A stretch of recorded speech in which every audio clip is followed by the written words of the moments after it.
We have microphones? Let's do it. Welcome to this Candidates Forum. It's co-sponsored by the League of Women Voters of Winnebago County, of Appleton, Esther, and the city of Neenah. This event is being recorded and can be accessed at lwvwinnebago.org, which is the League of Women Voters website, your Spectrum Community Channel, and at the City of Neenah's site. I'm Margie Davey, President of the League of Women Voters of Winnebago County, your moderator tonight. The League of Women Voters encourages informed and active participation in government. Our mission is to inform citizens about major public policy issues and about candidates seeking office. We do not support or oppose any political party or any candidate. Wisconsin Senate District number 19 includes Assembly Districts 55, 56, and 57, which include Appleton, the part of Menasha that's not in Calumet County, Neenah, Winneconne, Larson, Greenville, Fox Crossing, and sort of everything in between. Roger Roth, the Republican Party incumbent, and Lee Snodgrass, the Democratic Party challenger, are both asking for your vote on Tuesday, November 6th. Candidates, our timekeepers give you your clues. Can you raise your hand, please, timekeeper? Thank you for keeping your answers short so that we may cover as many issues as possible. If you go over, I may have to stop you. Audience, your questions are welcome, and I know you've had plenty of time to submit many already. We thank you for that. If you have more, you can submit them to league representatives. Just raise your hand and somebody will bring you what you need for that or pick up your question. Your question must be for both candidates, and we reserve the right to reword questions for clarity and brevity.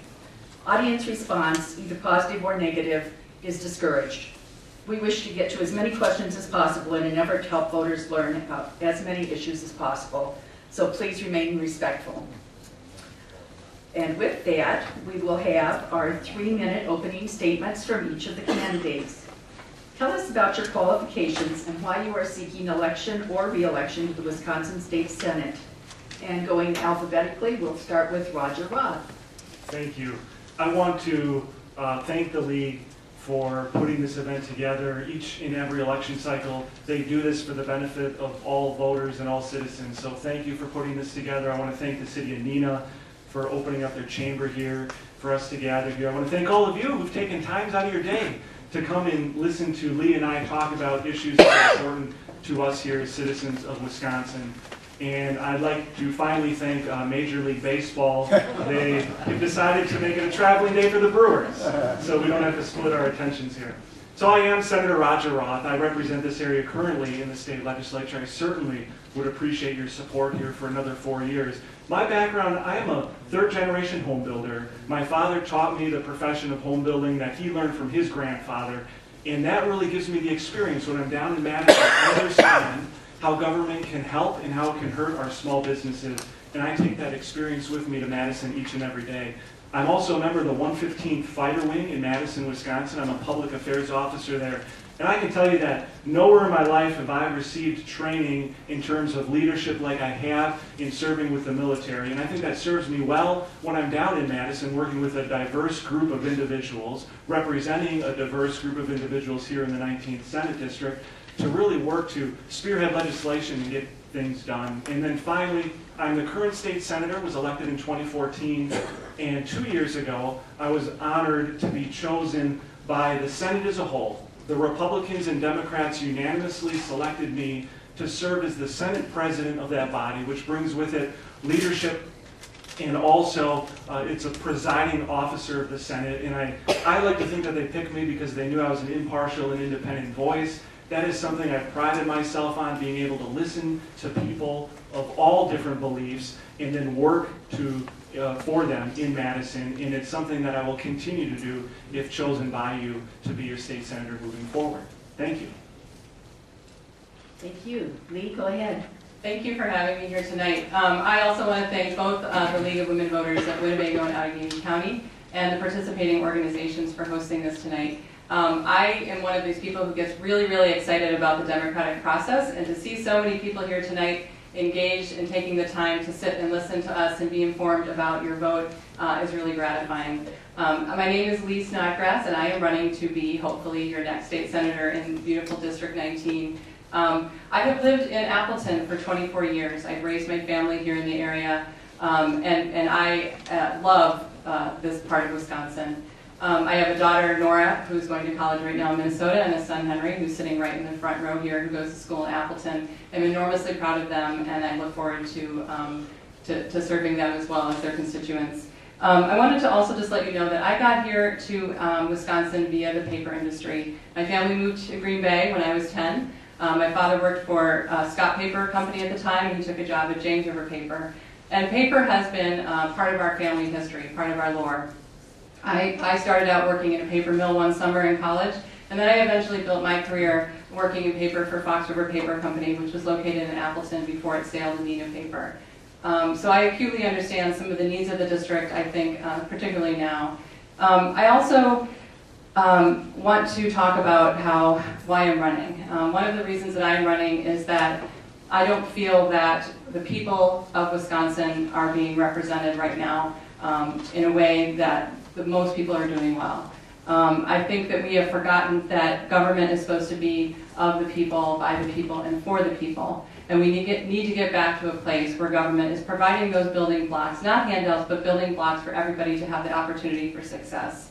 And that to me looks like strong public schools, that looks like affordable health care, that looks like opportunities to be successful economically. Now, I have worked here in the communications field. I'm currently the communications director at Girl Scouts of the Northwestern Great Lakes. And through my service at Girl Scouts, and our mission is to build girls of courage, confidence, and character who make the world a better place. And I find that right now that this is certainly a time for that. And I would like to take some of the values that I learned on the job in the way I've raised my children, the way I was raised, and what we do at the Girl Scouts, and apply those to government. I'm hoping to be able to serve you in government, and I'm hoping to be able to learn and listen from the constituents, because I feel that I am one of you. I think far too often right now, government in Madison is out of touch with the needs of working people. I'm a single parent, I work full-time, I am doing just everything that you're trying to do to make ends meet, and I would love an opportunity to be able to be your representative voice in Madison. Thank you, Lee. Okay, is this still working? Okay. It sounds the same to me either way, so I'll get it done. The first question that I have for each of you, and we will have Lee answer this first. If you were the Senate Majority Leader, what would you work hard to change? And for these questions, you have 1 minute. Wow, if I were the Senate Majority Leader, one of the first things that I would want to do is make sure that our district maps are redrawn. I think right now we have a situation where votes are working for politicians rather than the other way around, and I, for one, am happy to work for votes. I am happy to work to earn your vote, and I don't think that map should be skewed one way or the other to favor one party or the other. I would also pay attention to public education. I think we need to make sure that we get back to a strong public education system instead of supporting two systems, so that would definitely be a priority for me. I also would make sure that we immediately take the Medicaid expansion so that we have access to affordable health care for everybody in Wisconsin, something that should have been done and can very easily be done now, saving taxpayer dollars and covering more people and making sure that more people have good health care in Wisconsin. So those are my top 3. Thank you. Roger? I don't think I'd want to be the Senate Majority Leader, to be quite honest with you. That is a tough job. And I will, we're going to talk about the issues moving forward here tonight and where we are on either side of them. But really, when you look at the Senate Majority Leader, their job is to build consensus, not just within the ruling party, which right now is Republicans, but also to work with the minority leader in the minority party. And it's a very difficult job because you've got 33 senators who are down there who come from 33 different parts of the state, who all have different ideas of how government can help and hurt people and different priorities and what those should be. So I guess, I would try my hardest in being that independent voice to work closely with members of my own caucus and at the same time reach out to those on the other side of the aisle. Because what we need, not just in Wisconsin, but what we need in this country is for Republicans and Democrats to kind of lay down the rhetoric and come together for the good of the people. You elect us to govern. Thank you. Okay, next question. This one goes to Roger first. What criteria should the state use in deciding whether to grant tax incentives to industries for saving jobs or creating new jobs? We certainly have done that a few times here, and I will speak specifically to Kimberly-Clark. I don't think you have to almost look at these all independently because, you know, a company like Foxconn, and I think we'll probably have a question on it, so I'm going to save talking about that for a moment, but a company like Foxconn or Kimberly-Clark, the ability, what can they do to generate and improve the economy in a community? Kimberly-Clark has the potential. This is an anchor business within an anchor industry. They have a supply chain of 237 Wisconsin companies. They procure $52 million in goods and services from Wisconsin each and every year. They're a good corporate citizen here in the Fox Valley, donating $4 million a year to the United Way, the largest donor in our local area to the United Way. And if we're able to put this deal together, they're going to put a potential $500 million investment in that facility moving forward. It will be a boom for Northeast Wisconsin in every job up and down that supply chain. So you look at it independently, each of these, and you recognize that this is an important thing to do for our area. Thank you. Lee, I'm going to read the question again for you. What criteria should the state use in deciding whether to grant tax incentives to industries for saving jobs or creating new jobs? Well, the first thing I would do, speaking of bipartisanship, is to invite the opposing party to the table. The Kimberly-Clark bill was written without the input of Democrats. They were not at the table. They were not part of the discussion. So I think if we're talking about bipartisan leadership, we need to have a comprehensive picture about what everybody thinks is best for the taxpayers. I also think that we get to be in a difficult situation. I think Kimberly-Clark is an amazing corporation. I used to do consulting for them. My children's father used to work for them. Certainly we don't want to see them leave, but it's difficult when we have a profitable corporation who we're offering tax incentives to.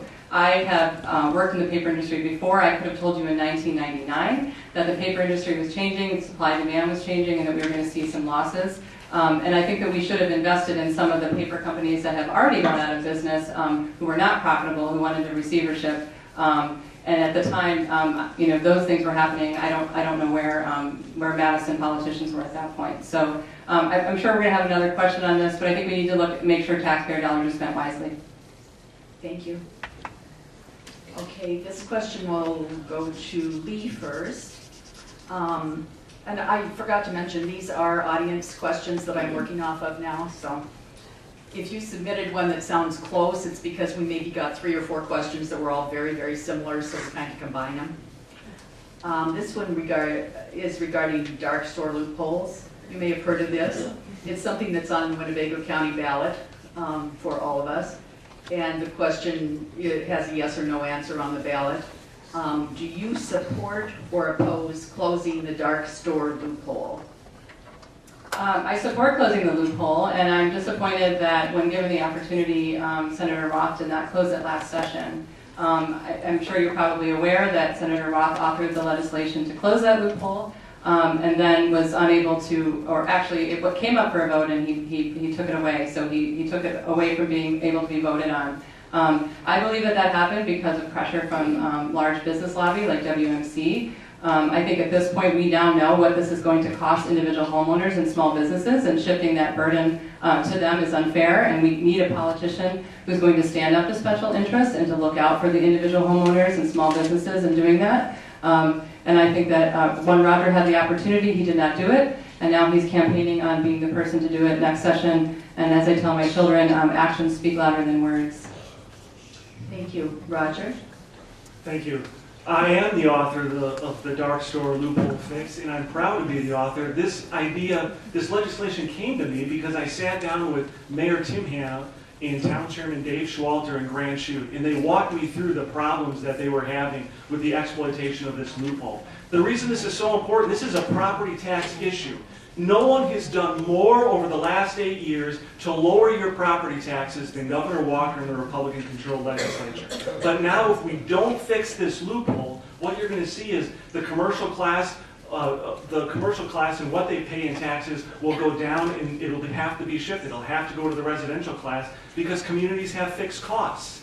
Now, the reason that we weren't able to pass it this time is because a number of people had issues.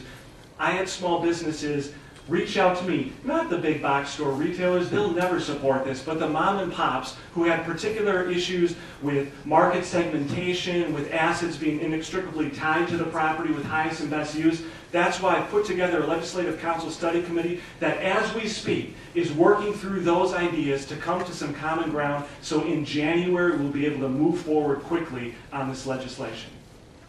Thank you. Okay, this question goes to Roger first. It's regarding immigrants.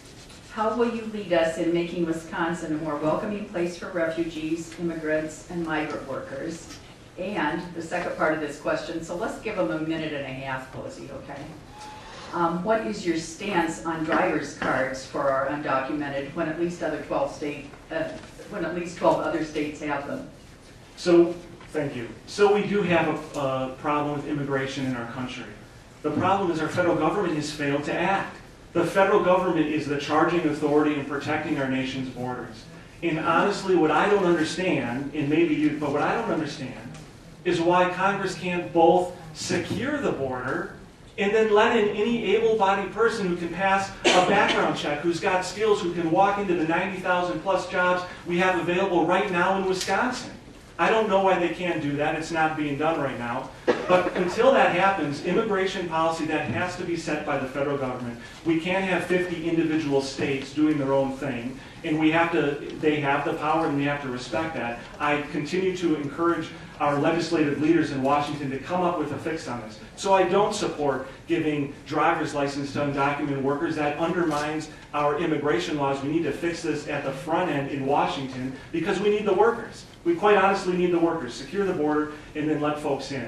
And I think you'll find in our area we've actually been very supportive of refugees. I think that was part of the question, what we do to support refugees. And America's always been a place where we welcome people from around the world, particularly political refugees who are facing hardship in their own countries. And a lot of them are settled right here in Wisconsin, in Oshkosh, Neenah, Appleton. I think that's a great thing. I think the more diversity in our area only makes us stronger, only makes us better. Thank you. Lee?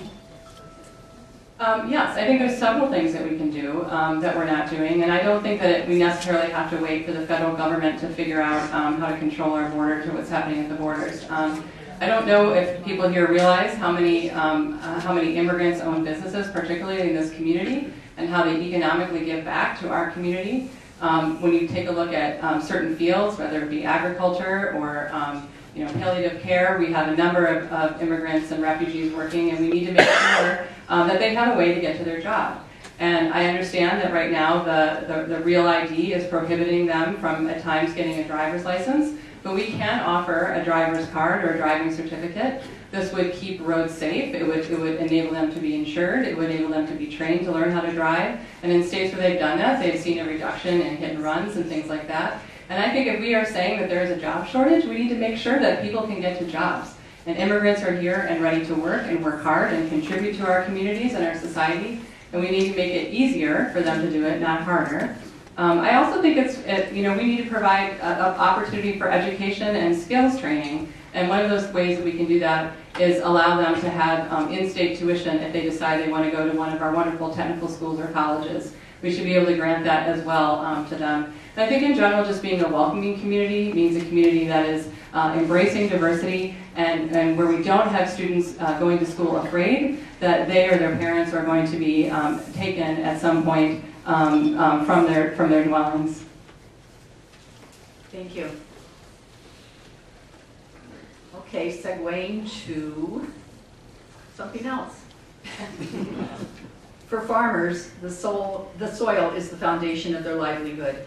However, surface runoff from farmers and residents impacts water quality of groundwater and our local waterways, like the Fox-Wolf watershed.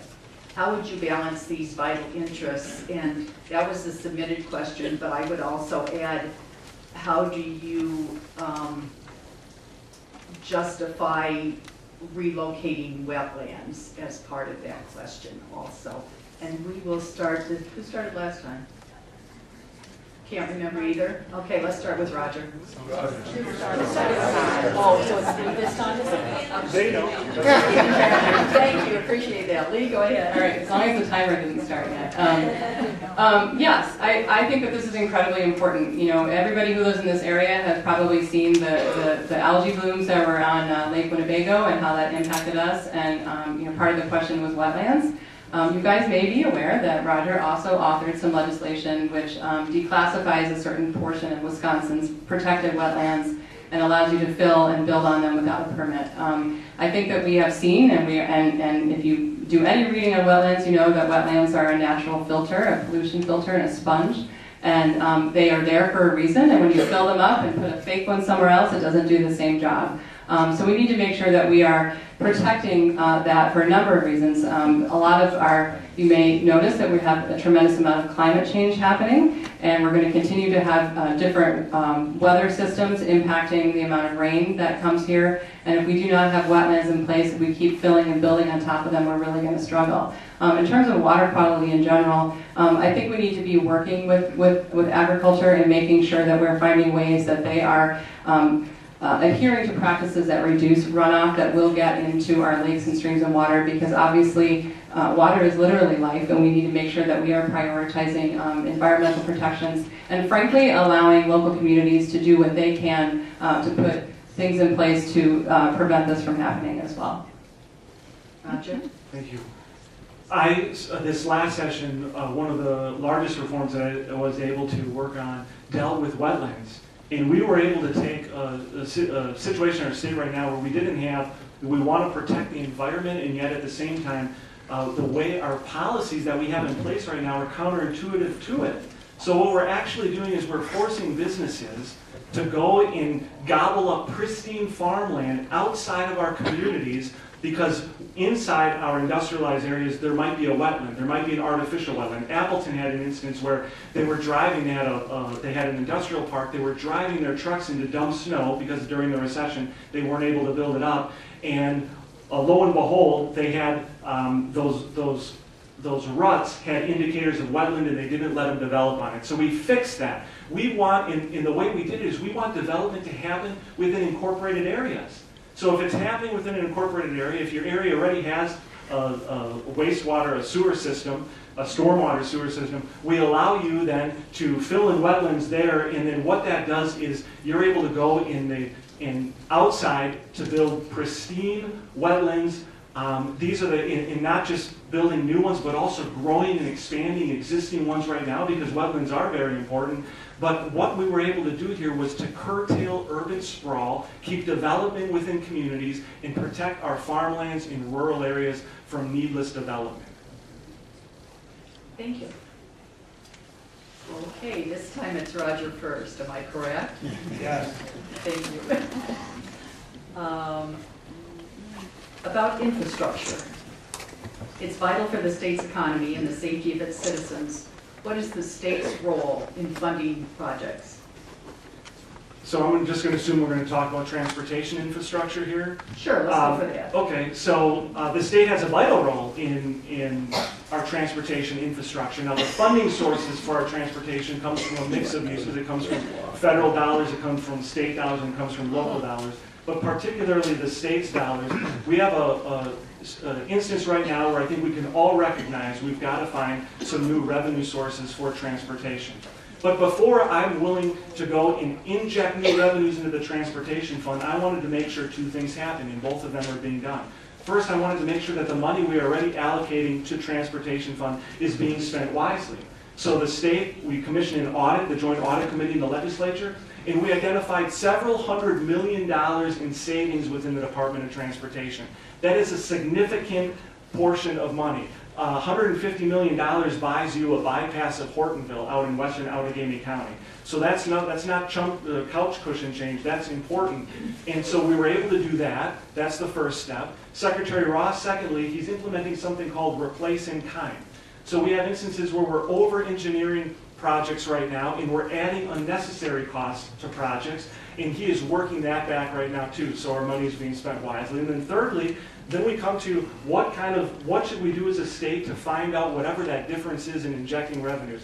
The only thing I don't support is a gas tax, because a gas tax doesn't get at the core of our problem. Vehicles are becoming more and more efficient every day. People are driving hybrids more and more every day, using totally electric vehicles. So we have to find a funding source that ties the vehicles driven, the amount that you drive your vehicle, to the amount that's paid in.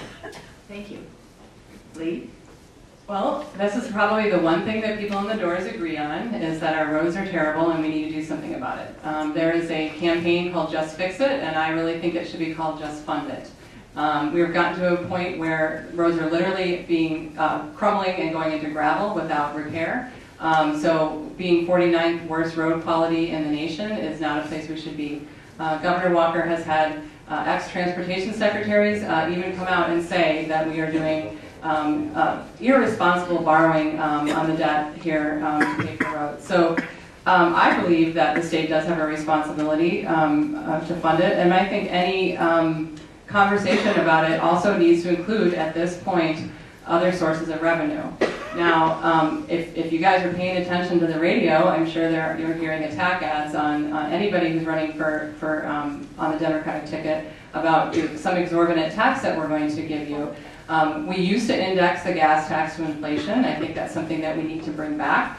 Roger's right, that is not going to cover the entire gap. So we could look at small things, and when I say look at, I mean have difficult conversations and work with people to find out what the actual financial impact would be on individuals, on everything from a very small, modest increase perhaps in registration fee. But I also want to say that any comprehensive discussion about transportation really needs to include public transportation, and that's often left out of the equation. I would be a huge champion of regional transit authorities, like Senator Mike Ellis was at one time, and I think we need to bring back that discussion as well. Thank you. And that gave me the perfect segue for our next question, which is on public transportation. This is a submitted question, and it has options. Public transportation provides an important connection to jobs, healthcare, and other services for a growing number of Wisconsinites, especially for an aging population, people with disabilities, and people who prefer public transportation. And might I mention, it's also a lot more sustainable. Reduced or very flat investments over the past decade have made it difficult to meet unmet needs of transit riders. Which of the following transportation proposals do you support? Legislation that authorizes regional transportation authorities, choosing to fix existing roads first instead of adding new highway expansions, enacting the recommendations for public transportation funding from the Governor's 2013 Transportation Finance and Policy Commission. And we will go with Lee first. That is very specific. Am I supposed to choose between those three, or which one I would do first? Or at all? I'm not. Okay. Whatever you'd like to tell us. Well, you just heard me say that I would be in support of a regional transit authority, which would allow larger municipalities like Appleton or Neenah to pair their resources so that other areas where public transportation does not yet go to, could be funded, and we can get people from A to B more easily, and there would be more options for them. When we were talking before about ways to also make our town more welcoming to immigrants, this is another problem. A lot of immigrants work jobs where the bus line does not go out to, or the bus line stops at 11 o'clock at night and they have to get off their shift. So this is transportation, like many things, is linked to many broader issues. So I definitely think that is something that had bipartisan support before. I think it's a conversation that we need to start again. Again, these are going to be difficult conversations where we have to come to some sort of compromise and agreement. We may not always agree, but those conversations need to start, and right now that's not happening in Madison. Roger? I think I support all of the things you talked about there, but let me just talk about Regional Transit Authority. I absolutely support that. I think that it is imperative that we have one here for the Fox Valley. Now, it's not as imperative as it had been a couple of years ago, because then Congressman Reed Ribble was able to put in a fix at the federal level, which and it was all based on population. When the communities crossed the threshold and we lost federal funding, he was able to raise that threshold. So we thank him for what he did, but yet by taking away the urgency, I wonder if that took away the pressure and the urgency to really move it forward and get it done. I think it's important that we do it because there is nothing more conservative than the people in an area paying for their transportation system. It doesn't make sense to me that we would borrow money from China, wash it through the federal government to pay for our buses here in Neenah, Appleton, Menasha, and so forth. And plus, with the way our busing system's set up, we're not like Milwaukee or a large metropolitan area where one city, the bus system operates within that. What we have here is a conglomeration of many different municipalities, cities, towns, villages, and right now we got to thank the city of Appleton. They've been very patient, I think, and very forthright working with their neighbors to make our Valley Transit work. But I think even they would agree if we had a regional transportation system where there was buy-in from all those communities, it would actually work in the best interest of our constituents. Thank you. Okay, let's segue to something else. And this goes to Roger first. In the state of Wisconsin, public health departments are required to provide nursing services, prevent illness, respond to health threats, and promote health. According to America's Health Ranking in 2017, the state of Wisconsin ranks 47th in combined state and federal public health funding per capita. Given this lack of funding for public health in Wisconsin, how will you, as an elected official, prioritize funding so public health can do what works best, prevent disease and health-related threats? Sure. I think any conversation around expenditures, future expenditures in the budget need to be taken in totality with the entirety of the state budget. So that is something, as we move forward in the next budget process, we're going to have to prioritize that with all the other pressures that we have in our state budget, whether it be transportation or education or corrections, whatever it is, we have to fight for those dollars. And I've done, I like to think anyway, that I've done a pretty good job listening to people who have come to my office with particular needs. And I would encourage you as we move forward, I'm all in favor of spending, making sure that they have the resources that they need. But again, it's hard to say, yes, let's do that now, not knowing what that would do to the rest of the budget. But it's important, if this is an issue that's important to you, that in the next budget process, you stay engaged on it so that myself and other legislators can look at that and make sure that it has the priority and the emphasis that it needs. Thank you. Lee, how would you prioritize funding so public health can do what works best? Well, for one, I would show up at county budget meetings and learn about their struggles in that area. I know that both Winnebago and Outagamie County have been having meetings, and this has been top of mind for them of how many unfunded mandates there are from the state to provide public health services with the inability to properly fund it. So I think that when you talk about budget priorities, in this last budget, we sure found a lot of money to give to a foreign corporation, and I would have preferred that we were actually investing in care and concern for people here in our area who are experiencing health concerns.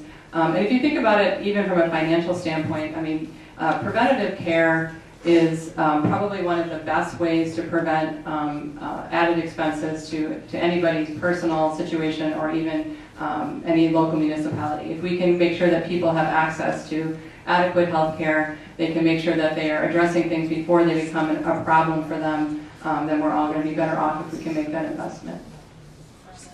Thank you. Okay, this one goes to you first, Lee. A paid family leave bill has been introduced the past 3 legislative sessions. No action was taken. Do you support paid family leave? 100% do I support paid family leave. We are in a situation now where we have an aging population, where we have workers who are not just taking time off for taking care of new additions to their home, but they're taking care of sick and ailing parents or others in their family. We need to make sure that the people who are sometimes the most financially at risk for taking time off of work are protected and being able to take that time to provide compassionate care for their family and their loved ones. So I would absolutely support paid family leave. I think this is part of a broader way of making sure that the average working Wisconsinite has ways to reduce expenses. We know that we're in a situation where we have stagnant wage growth right now. Wages are not keeping pace with the expenses that we're all experiencing, and this would be one way to provide some financial security for people who do need to take that time off to take care of loved ones, whether it be a newborn baby or an aging parent. Thank you. Roger? I support the family medical leave. That, in fact, Wisconsin has one of the strongest ones in the nation, so the current laws we have, I think, is working quite well. The trouble with expanding that beyond what we have now already is that it really puts a burden. I mean, think of, I don't know those of you who in the room here who might be employers, but with an economy the way it is, as hot as it is, growing as fast as it is, with workers in such demand as they are, to have a system in place where they can just up and leave and then the company's left straddling trying to find out how to fix that, I think that becomes quite a burden on these businesses. Now, in certain instances, we do have that, and in the current regards it is right now, I fully support it. When my wife gave birth to our first, our second, and our third child, it absolutely was a godsend that we had laws in place that allowed her to stay home for 3 months to work and nurse with a child before she went back to work. And so I support what we have right now, but anything we look to expand it, I think there are ways we can do that and work with businesses to try and get them to find a way that they can implement things on their end which help out their employees. I don't know if that's something we need to mandate from the state. Okay, thank you. And back to you, I guess. Wisconsin has more jobs than workers, both skilled and unskilled. What can the legislature do to help? What policies should the state adopt to attract, retrain, or to keep the needed employees? And should there be a minimum wage increase? Let me take the last first. We don't need a minimum wage increase. I was just seeing, they're hiring dishwashers at $16 an hour. And I think that's fantastic. One of the benefits of having 90,000 jobs. Where are they hiring? One of the benefits of having Please, so I can 90,000 hear, jobs. please. Yeah, one of the benefits of having 90,000 jobs available right here in Wisconsin is it brings that upward pressure on wages. And now businesses are competing amongst one another for labor. So I think, I apologize, I lost my train of thought there. The other two parts of the question? What policies should the state Oh, yes, I got adopt? it. Thank you. Thank you, appreciate that. Yes. So we are growing. So what we need to do in Wisconsin, we've first of all, going back to the immigration thing, federal government needs to fix immigration because you can't fix the problem we have in our country. Our economy is growing so fast. In Wisconsin, it's so robust that we can't fix it just with the people that we have here. We need them to fix the immigration system so we can bring people into our country to fill these jobs. But there are things we can do. You know, we have a 3% unemployment rate. It's a record in the state, 7 months in a row, 3% or under. And what we need to be doing is working with, in our welfare programs and our entitlement programs, to help people who are on government assistance right now work themselves into a family supporting job. That's where government can help. We've done that in this past session. We brought some welfare reform bills that we passed. There's more we can do because we haven't totally erased what they call the benefit cliff, which oftentimes prohibits people. They want to go out there, they want to take on that next job, but if they do, they lose their health benefits. And that's where we can work that into a slope as opposed to a cliff. We will better be able to help people work themselves into the workforce, and then then the government saves money. Thank you.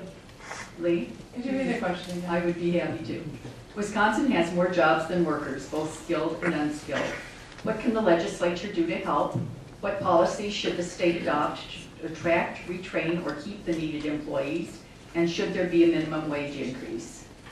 Yes, I would support a minimum wage increase. The minimum wage in Wisconsin has remained at $7.25 since 2009.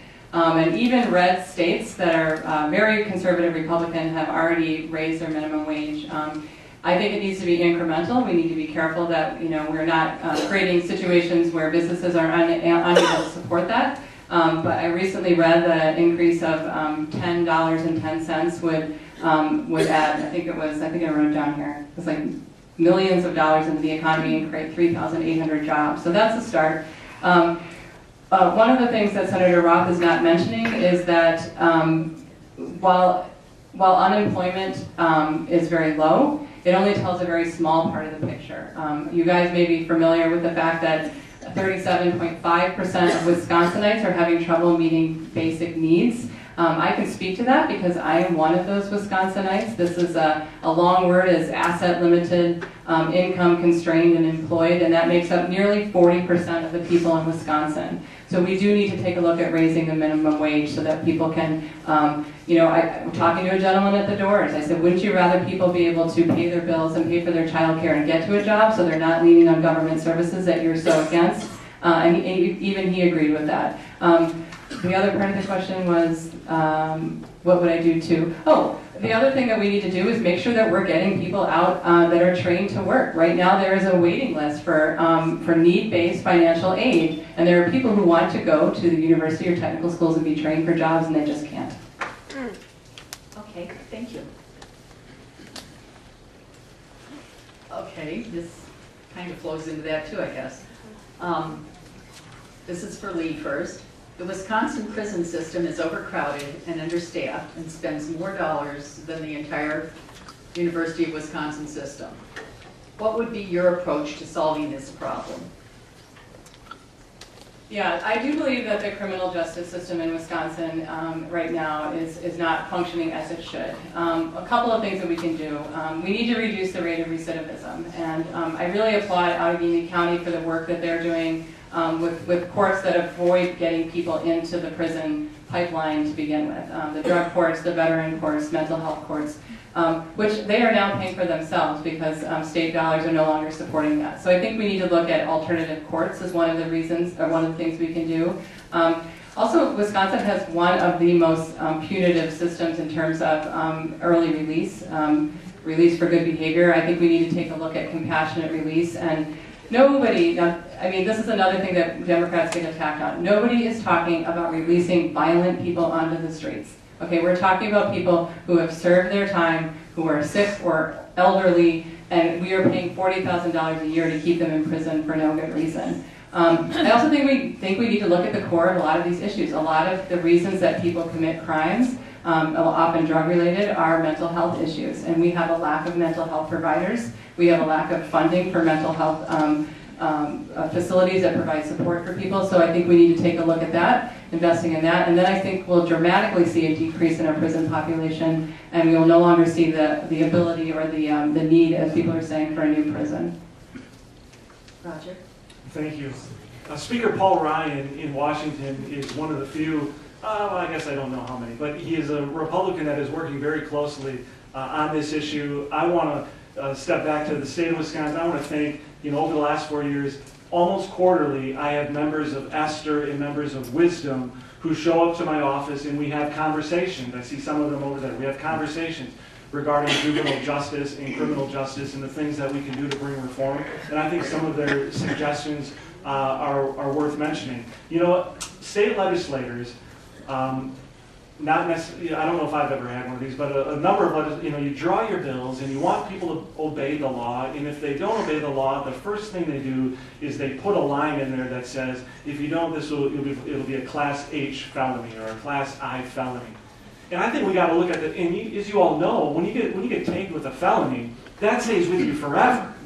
And I think we have, as a state perspective, we need to do serious looking when we're passing bills that have felonies associated with them. Yes, in certain instances you need them. Yes, I don't think anybody is talking about letting violent criminals out, but I think there are things that we can do to make sure that you're not marked a criminal for your entire life, depending on the severity of what it is that you have there. And I think we have to look, if there are nonviolent offenders in our prison systems, if there's a way that we can make sure that they have their justice, but at the same point find a way to get them back out into society and to rehabilitate and to become productive members of our economy and so forth, that's a positive. That's a win-win for the state. We save a lot of money doing that, and it's better for the people. Okay, thank you. Should Wisconsin legalize medical marijuana? No. Wisconsin, a number of states have done it. Wisconsin has not, and if I can just caveat to that, no, we should not legalize marijuana, particularly the way that Senator John Erpenbach's bill describes. Right now, what they're trying to do is bring medical marijuana as a stepping stone to the legalization of full marijuana. And I got to tell you, our law enforcement is totally against it. Personally, I don't think we should be doing anything that encourages people to smoke anything. Now, here's a little caveat for you. I know of some, in fact, I was a supporter of a bill we passed in the legislature that dealt with cannabis oil. And the FDA just came out and put their stamp of approval on it. But what we find right now is that in certain instances, particular in young children with seizures, cannabis oil with a low THC content is actually helping them overcome as a remedy to those seizures. So if there's something we can do with like a cannabis oil, I've talked with folks, with elderly people who say they take cannabis oil, they're able to rub it on their joints. And again, this isn't a THC product, it's got a minimal amount of that, but they're able to rub it on their joints and they say that it helps take away the pain. So if there are things we can do to that extent, yes, but we should not legalize, especially when our law enforcement is again, and we don't have enough studies. So what should we do? We should let federalism work. There are a number of states that have it right now. We have the benefit now to learn from them and to have some honest studies, some scientific studies go into the effects of smoking marijuana and how that contributes to people's bodies. And once we see that, we'd be in a better position to look at that issue. Thank you. Lee? To mimic Roger, yes, we should legalize medical marijuana, and this is a personal issue for me. I have a father who is sitting right in my sightline right now. He is active treatment for cancer, and you guys may be aware that sometimes the side effects of being treated for cancer can be very compassionately treated with medical marijuana. I think we are in a situation where we need to find ways to compassionately offer symptom relief and pain relief from people who are sick and ill. And we can do it in a controlled way if we can legalize medical marijuana. That is something that can be another option. At this point, I think the latest survey shows that most medical professionals do support the legalization of medical marijuana. I'm going to trust the doctors. I feel like they know more than I do about that issue. And if they're supportive of that overall, I think that's something we need to explore. Additionally, there have been situations where it has shown to reduce an addiction to opioids. It is one more way for people to get non-addictive pain relief, and as you guys know, right now in Wisconsin, as well as other communities, we are facing a terrible opioid epidemic. And if this would be one way to be able to reduce the possibility of people being addicted to opioids, this is something that I would support. Thank you. Similar but not quite the same, tobacco. Annually, 2,600 Wisconsin kids become new daily smokers, and nearly a third of Wisconsin high schoolers have tried e-cigarettes. The FDA recently labeled e-cigarette use among children an epidemic. Use of any non-cigarette tobacco product, including e-cigarettes, predicts smoking cigarettes a year later. What are some concrete steps the legislature can take to see these numbers decrease? And we'll start with you, Lee. Well, this is a new one for me, although I'm happy to say I listened to WPR the other morning and they were talking about it. I would be supportive of making sure that people below a certain age were not able to smoke e-cigarettes or vaping. I think, I'm going to age myself, I don't know like all the terms and everything, but Juuls and whatever. So I think anything that is going to lead to future tobacco use is something that we should look at reducing, certainly. I'm sure part of that is probably public education, educating students in school. I know that there's a robust program at the grade school level where students come in from middle school and high school and show them the impact of tobacco and smoking and things like that. So I certainly think that we can add that to it as well. I think again we work with the Department of Health and we see what the risks are and what we're seeing, and we find ways to bring the right people to the table, the physicians, the people who are experiencing this firsthand, and ask the experts to see if we can come up with something that we can support on a bipartisan basis and do the right thing for Wisconsin. Thank you. Roger? I think we find that smoking trends in the United States among adults and children are falling, which is good. I think the public education campaign that we've just more or less seen over the last 20, 30 years, I think it's working. I don't support minors smoking. I think that's, you're making a bad lifestyle choice there. So I think we just need to continue in that education mode. But I will tell you to legalize marijuana and to somehow equivocate that smoking, and Lee's not doing this, but to equivocate smoking marijuana as being healthy and okay as opposed to tobacco, that's That's not true. Early studies show that actually marijuana smoke might be 3 times more dangerous to your body than tobacco smoke. So I'm against smoking of all kind. I'm against smoking of all kinds. I certainly respect adults having the ability to make those informed choices for them, but we need to continue to invest in education programs to make sure that kids recognize how dangerous this is. Thank you. Okay, climate change. At the University of Wisconsin, we have some of the best scientists in the country. Their position matches that of 97% of climate scientists around the world, that global warming is tied directly to the burning of fossil fuels. What is your preferred approach to solving climate change, and how can we best transition to a clean energy economy? Roger? Thank you. The best thing right now, technology is doing this for us. So if you look at our vehicles that we're driving, they're becoming more efficient. If you look at now, I would probably never drive a Tesla. Maybe some of you do, but I think it's probably I'm not going to say. But electric vehicles and hybrid vehicles, that makes economic sense in many cases, depending on your driving habits and needs. And the more that people are buying these and driving them, the more that the companies are working with them. I believe that Volkswagen is going to be, in fact, all of the major car companies, I believe by 2020 are going to have an all-electric vehicle option for people. That's how you do it. The free market works. People have their preferred habits and their preferred preferences, and I think that companies are waking up to what some of those are, and they're offering folks those choices. I'll just throw this out there. As far as climate change is concerned, you know, I'm not a believer. I do believe in climate change. Let me just say that. I believe that our climate is changing. I think our climate has been changing for thousands of years. They say 10 to 15,000 years ago we were in an ice age. Thank God the ice melted and we have the beautiful Wisconsin with all the lakes and rivers. We do have to be wise stewards of our environment, but I'm not going to squander the ability. You know, we have bigger problems, I think, right now in Wisconsin in taking care of making sure there's it's okay in taking care of investments in education, investments in our infrastructure. And I'm not really worried about 0.003% rise in global temperature 100 years from now. Lee, what would you have to say to that? I have a lot to say, but I only have 2 minutes to do it. So one of the things that I would point out is that very recently the United Nations Intergovernmental Committee on Climate Change just released a study that showed in our lifetime, in 2040, we're going to see a 1.5 degrees Celsius increase in the average temperature. If you guys think hurricanes right now are bad, just wait till 2040. So it is definitely something that we can't ignore, and we can't pretend that we are not contributors to this. Couple of things here. Yes, I think it's great to drive hybrid vehicles. I don't understand why we would make it more expensive to drive them in Wisconsin if climate change is a serious issue that we really want to do something about. I think we need to invest in green energy. I think we have the ability to if you look at the return on investment for wind and solar power, it is insane. So if we're talking about an economic model that makes sense, let's invest in green energy. Let's invest in green business as a way to build jobs and build the economy here in Wisconsin to help reduce that footprint as well. I think another thing we could do is not provide, not push for EPA rollbacks of businesses and factories in southern part of Wisconsin.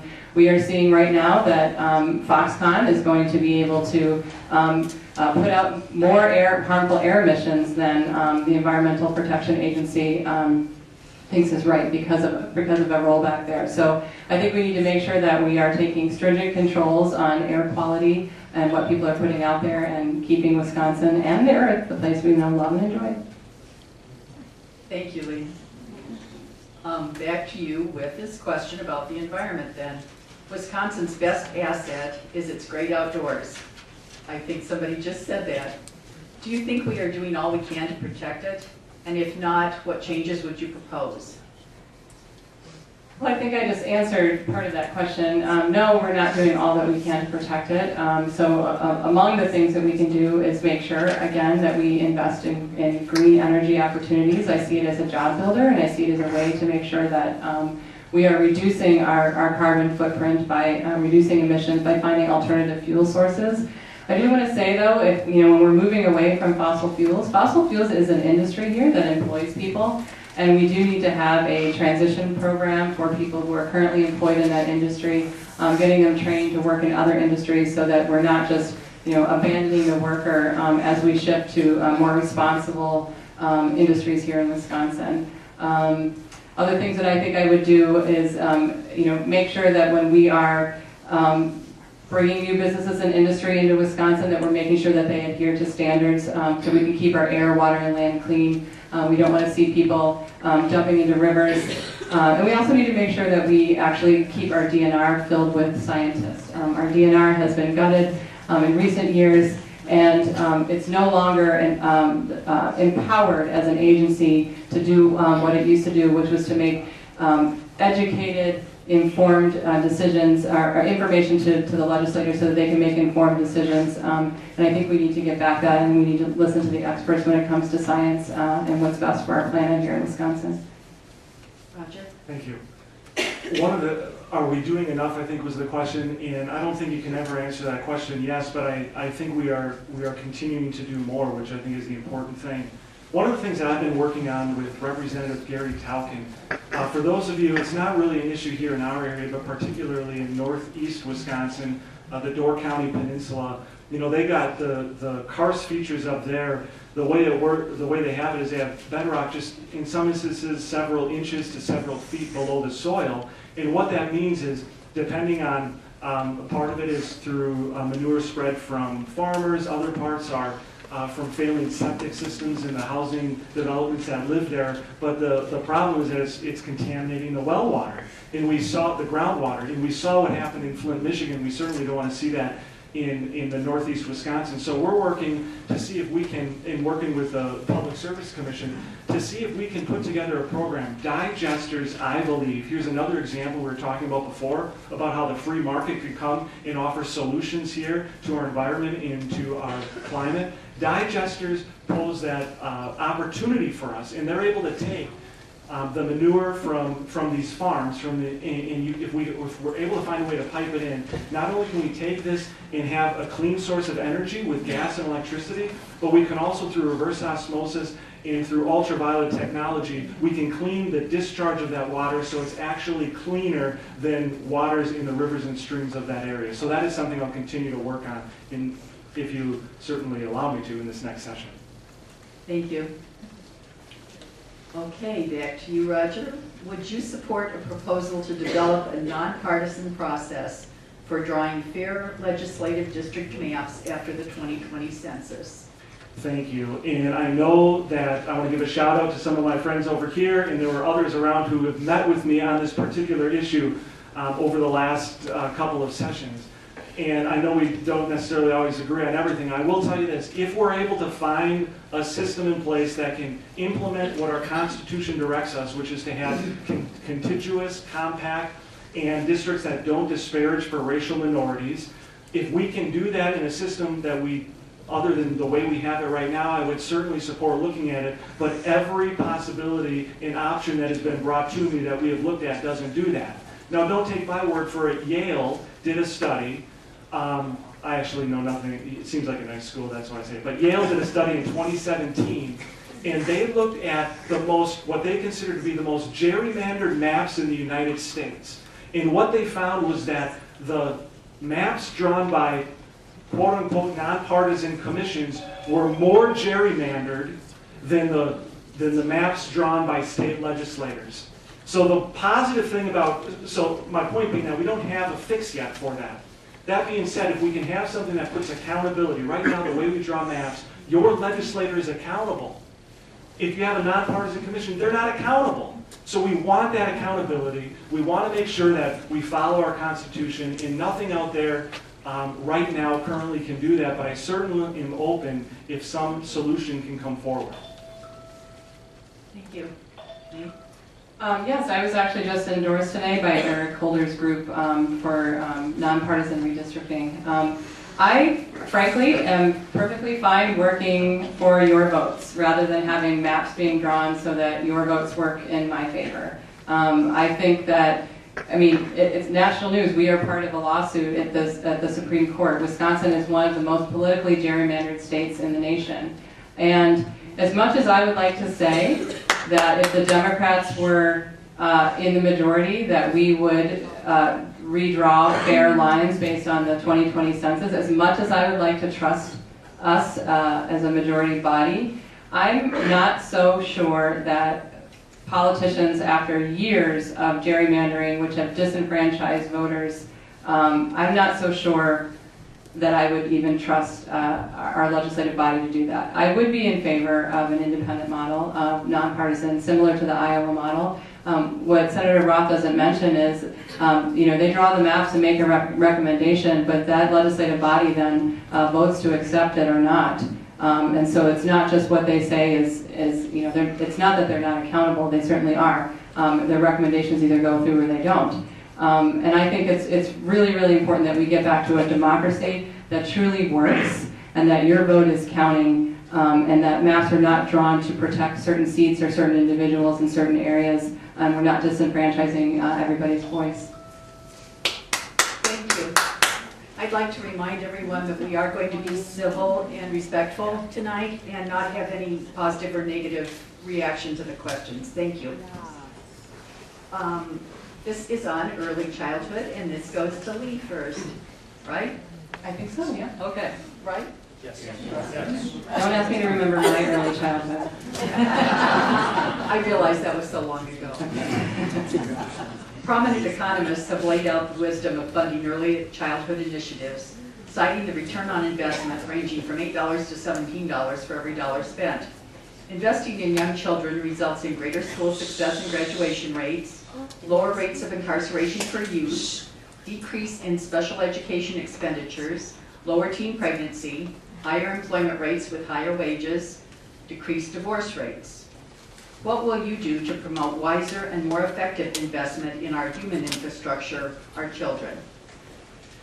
I love this question. I get to bring another family member into my answer. My mother, who's sitting there, worked for years for an organization in Green Bay called Healthy Families, and part of their work was working with families who are at risk for abuse and neglect. And part of the reason people are at risk is poverty.